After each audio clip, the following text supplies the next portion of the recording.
pod naton ang pamuno sa Bacolod Traffic Authority nga talatapan diri sa Bacolod. No, si Police Major John G. Liba. Sir Liba, mayong gabi sa Action Marlon sa Action Radio Bacolod. Yes, good evening, Action Marlon. Good evening, Absin. Jagit kay medyo dugahon ako Bacolod. Painayan ko lang na dala kita. Sige lang, okay lang. Sige. Yes, Sige, no problem. Good evening no, sa Action Radio kag sa mga listener niyo sa bunga gabi. Yes, sa buong hapon, Sir Liba, may sinapol kamo nga ginpatigayon sa mga POJ kag Tricycle Driver Association. Anong inyo sa ginhambalan kag may ara bala kamo ginkasugtan?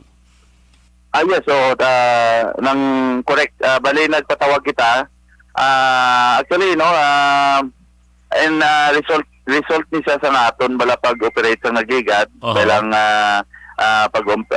pag-implement naton or pag-intensify naton sa naton na pag-implement sa ginatawag nga mga city ordinances, traffic ordinances. So, as an effect, amo to nga nag-react ang aton yung mga drivers association. So, amo na nga nag-try ako, nag-met sila sang inilang adlaw. Kagagina natigayon kami mga 3 o'clock sa hapon.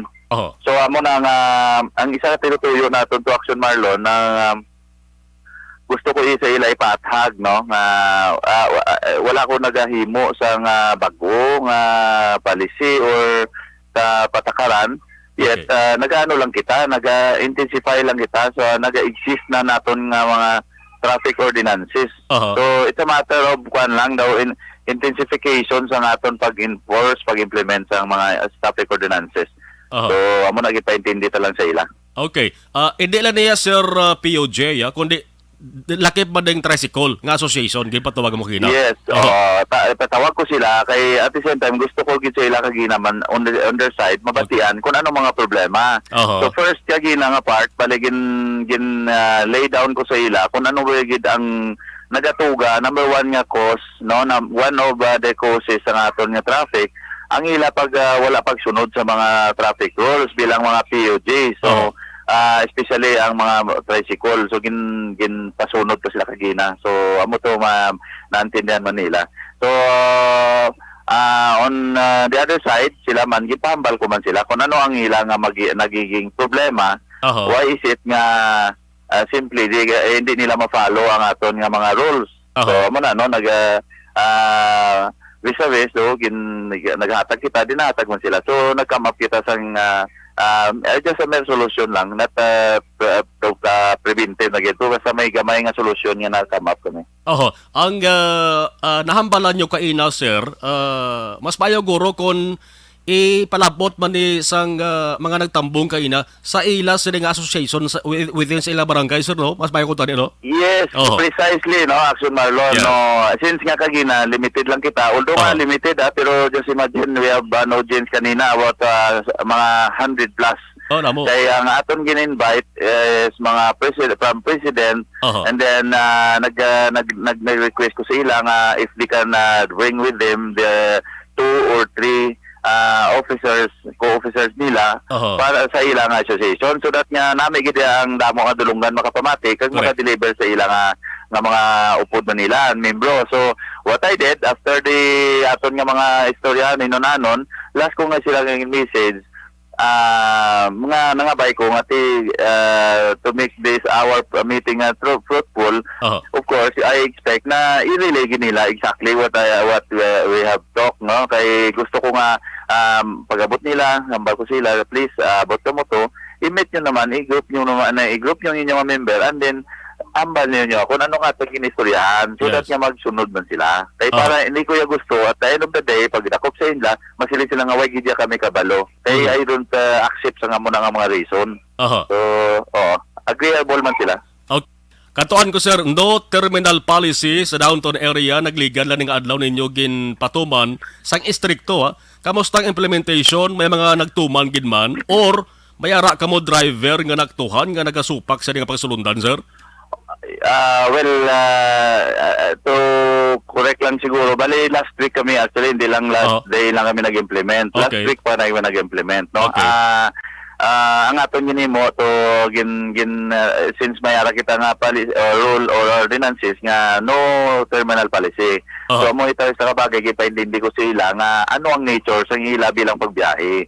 So bibili ano gid sila, knowledgeable kabalo sila. So nagsiling ko no since ang effect mabaguhan ka mo, in return gitagaan ka mo sa akon, natagaan ta ka mo sa inyong request man in return. So naghatag kita sa pabor, siling ko, okay, up to 2 jeepneys lang. O galing, after the days nga mga patuman ta, mayara gid nga tigagapon bagol nga instead sa duha, matundot na sa dito ay early pa sa likod nga kuno, tinay mo na sila tatlo, masiling naman sila nga ilang madakat naman na siya, pero that is not our agreement. Siling ko dapat, tulaton nyo ka maglakat, mabakante, kung wala problema, kay masakay pa man natin sa sapihat na nakabilin ng isa. Correct. So amo na siling ko, ang problema sa aton, kay start ang pag-violate naton, kasi simple nga policy, nag-agree naman ka mo, gitagaan ka mo pabor namon, masupak ka mo mismo gasupak. So, mo to, amenable man sila. So, sige, next time daw, hindi na sila mag-violate. So, nag-request ko na, kung anong ginatag ko sa inyo, itagaan nyo man, iatag nyo man sa akon ng akon gusto.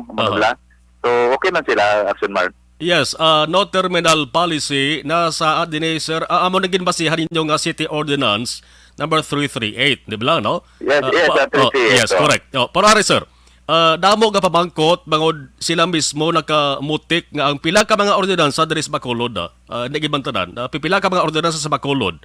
Hamal daw agi lang ang implementation. Isa diri ang may agot is trapiko. Now, paano naton sir mapasiguro sa publiko nga ining ginapatuman nga no terminal policy magapadayon?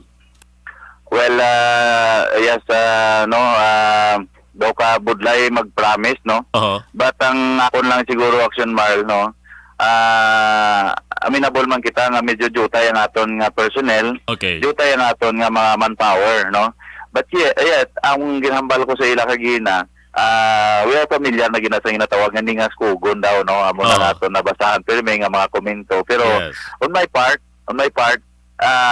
siguro hindi ta na pag ang ma-assure ko lang siguro, no? So long as makaya sa namon nga puwersa, wala ko nagapabaya. In fact, kagina sa mga alauna, naga-keep on meeting ako sa akon nga mga supervisor, mga uniform personnel naton nga pulis. Kag isa sa nga gin-lay down ko nga rule, siling ko, you list down all our accomplishment every day, no? Every day. So, after ma-accomplish ang isa ka bagay, ilista ninyo, and then, after days and days to come, i-follow up nyo, i-maintain ninyo, i-sustain ninyo. So, amo na nga ako nga palisi kagina, which, di ta ka sigurado, kasi siyempre, amo na ganihambal ko, ang kulang naton is manpower, pero, still, I think na ano nila, na absorb naman nila. So, with that, nang siyempre araman ko, i-follow up ko man sila gyapon. I will see to it nga masustain ang gina-implement naton. So, para mawala ang tawag nila nga ningas kugon adjectively. Okay. Sir, isingit ko niho kay apat gid ka mga messages dari ang nabaton ko. Parte ba na sa operation ninyo sa mga tricycle nga nagabiyahe ni? Ang ila sa concern sir is anong patakaran sa mga private iya nga tricycle ko no? Ari isa dari nagalabay permis sa bread ko. Anong patakaran sir? Well, ang ato kagina, no, very very clear gid sa amo aton nga mga organizations ang motorsiklo. Now, kagina kay more ang kagina nga mga member or associations ng tricycle. Gin try ko sila mo Action Mal sa nga i-raise ang ilang mga problema.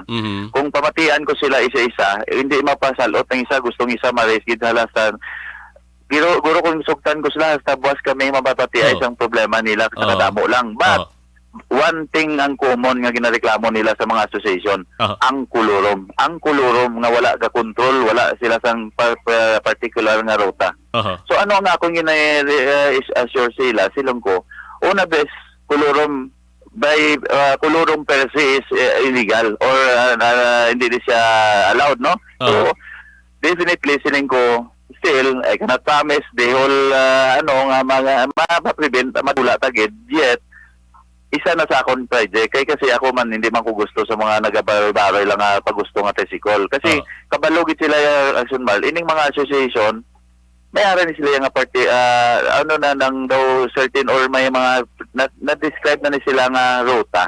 So lagi na sila allowed. Aside from that, they are considered out of route.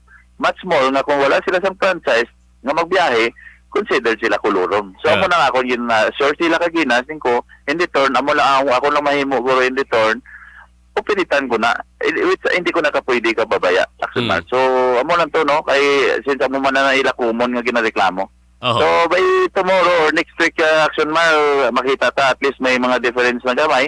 Di tinguan namon kagina kung 4-4 lang gali kagina nag-operate kita to sa Singkang bahen. Okay. Naka ano kita naka-impound na daw around mga more or less 10 ka kolorom nga mga tricycle. So amo na aton ginahimo no sobrang ngambal ko sila matamat lang ni. So hindi namon pwede nga daw kuan gibla simultaneous nga dungan-dungan kay hindi naton kaya sa manpower. Yes. Lastly, sir, imo sa mensahe sa mga motorista to dari sa Bacolod. Go ahead. Oh yeah, so desoy man na po kagina no sa aton nga mga motorist. Amo na gina-focus ko sila. One thing nga ginapa-remind ta sila no, follow lang sila what is allowed or anong dapat do not dare nga mag-violate kasi gina-inform ko sila nga this time will be may mga strict implementation kita. So ginatinguan ginamon nga mapabago, mapatinlo, mapatawhay ang aton dalanon sa siyudad sa Bacolod. So with that kami nabol man sila. So again, amo lang na ako always yung ginasulit-sulit. Please cooperate lang sa aton nga mga enforcers kay kami ginatinguan talaga ang isakto. So amo lang na Sunmar. Salamat gid Major John G. Liba, sir. Thank you kag mayong gabi. Yeah, thank you mga National mayong gabi. Firing line.